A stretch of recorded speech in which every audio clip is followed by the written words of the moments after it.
immediately grabbed by this man, and he's grabbing my arm. He's pushing me. He's manhandling me. And what is going on? What is the issue here? Why are you guys taking this out? Why are you screaming at us?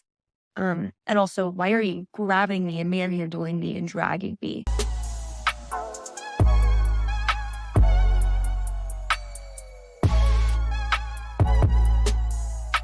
So they are grabbing us immediately.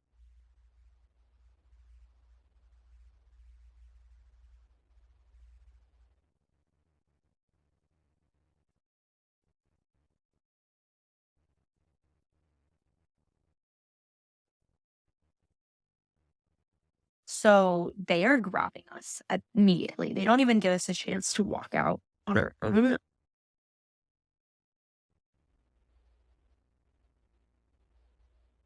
I'm immediately grabbed by this man, and he's grabbing my arm. He's pushing me. He's manhandling me. And what is going on? What is the issue here? Why are you guys taking this out? Why are you screaming at us? And also, why are you grabbing me and manhandling me and dragging me, using my bag to pull me?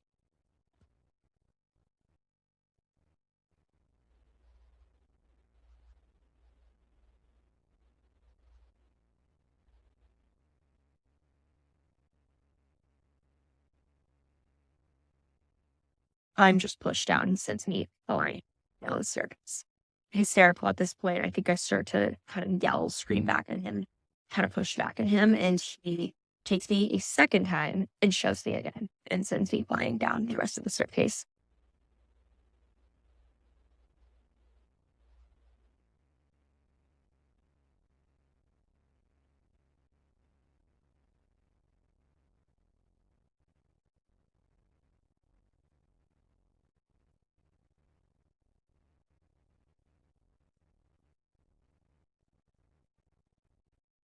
It was the craziest experience I've ever been in. It was completely and utterly ridiculous how much it escalated.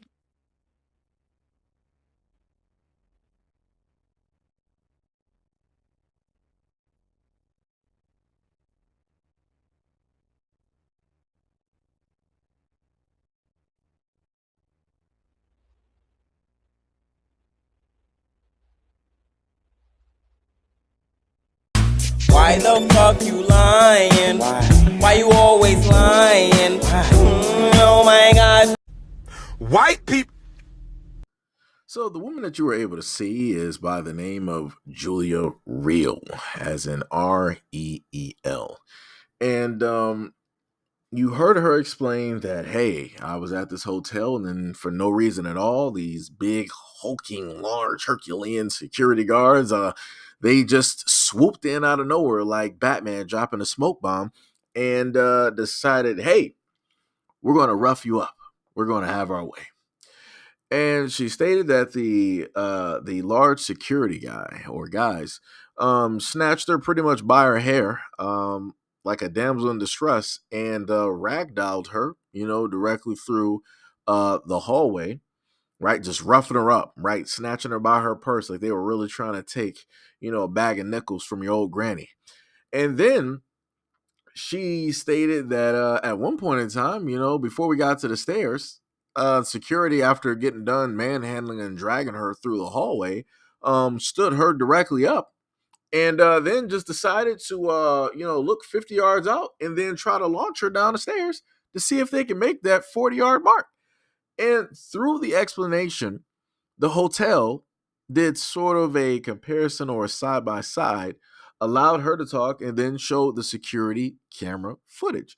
And as she was talking, we were clearly able to see a multitude of times that the things that she was stating was not matching up with what we were able to see with the security camera footage. That's a little bit odd. It's a little bit weird. Why would a woman such as this, prestigious, more than likely educated woman, decide that she wants to, make this type of story?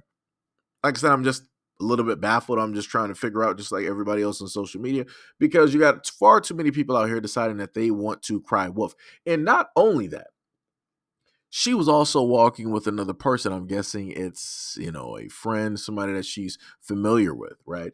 So I'm a little bit confused on how is it that in this story, you were the only person that got roughed up, right? They were just snatching you directly through the hallways, treating you like a 3-year-old, right? And then they just knocked you all the way downstairs. So we didn't see any pictures of bruises, contusions, broken femurs, ribs, fractured fingers, something, no marks directly on your forehead, nothing. Because I'm pretty sure if they pushed you down the stairs, and those were some big guys, or at least one big guy, if he pushed you down the stairs, you're going down those stairs. It's not going to be like, oops, I lost my step because you pushed me. It's going to be like, no, you're going to be tumbling like somebody threw in 3 pairs of gym shoes into the dryer. You're going to be tumbling down those stairs. But for whatever reason, that's not what we were able to see, and we didn't see any type of footage of that necessarily taking place, nor in any of the footage that we were able to see. Here comes a new challenger!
So as I'm recording this, I decided to go directly to her TikTok, and as you can clearly see, 315 people following, 1,408 followers, 23.7K likes, right?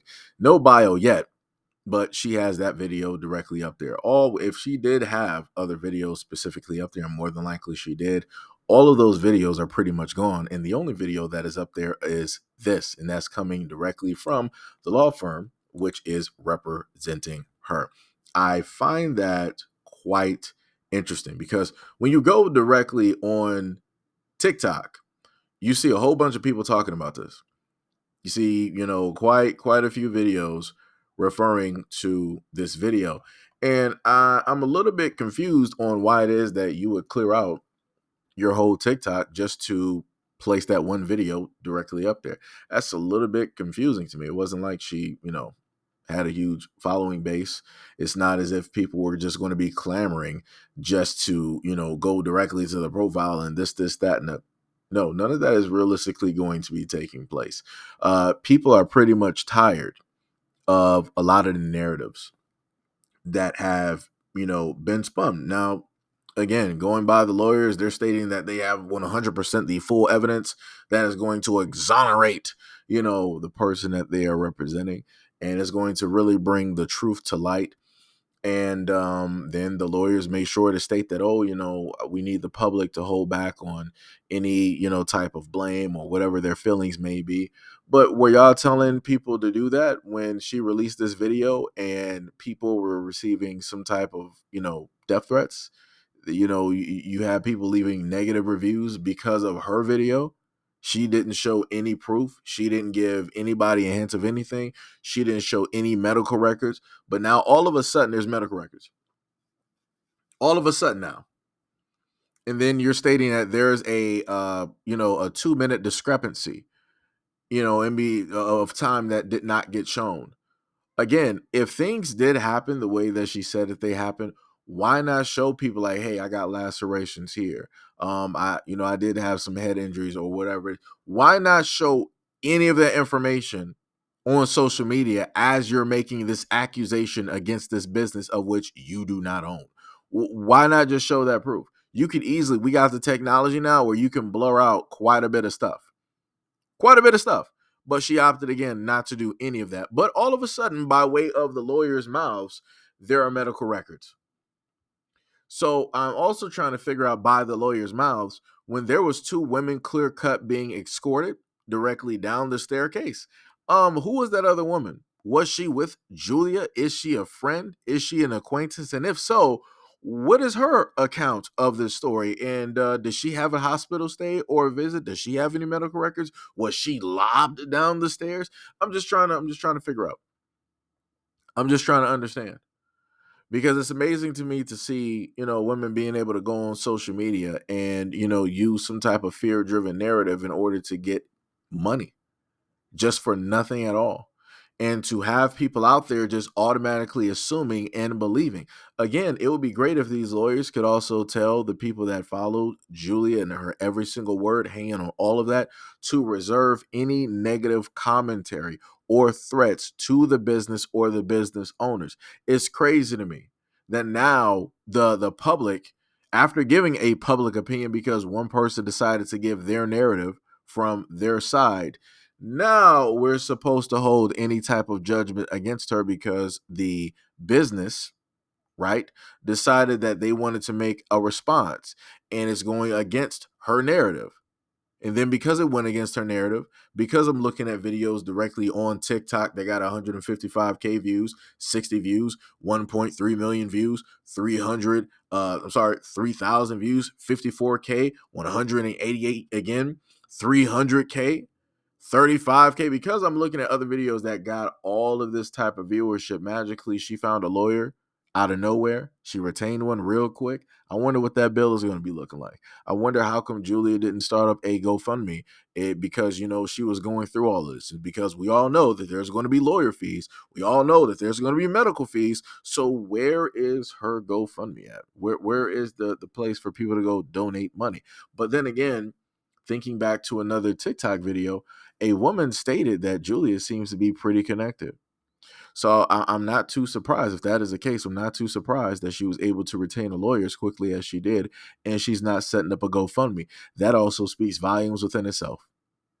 So like I said, I would love to see how this story is going to pan out throughout the next coming weeks or months, however long that it basically takes for this to continue on. I'm just going to leave this video up here as a marker so that I can come back and be like, you know what? I wonder what happened to that story. Because like I said, it's going to be pretty interesting. And I'm pretty sure there's going to be some back and forth that is going to transpire and take place. So again, let's see what happens when, quote unquote, all the evidence comes out.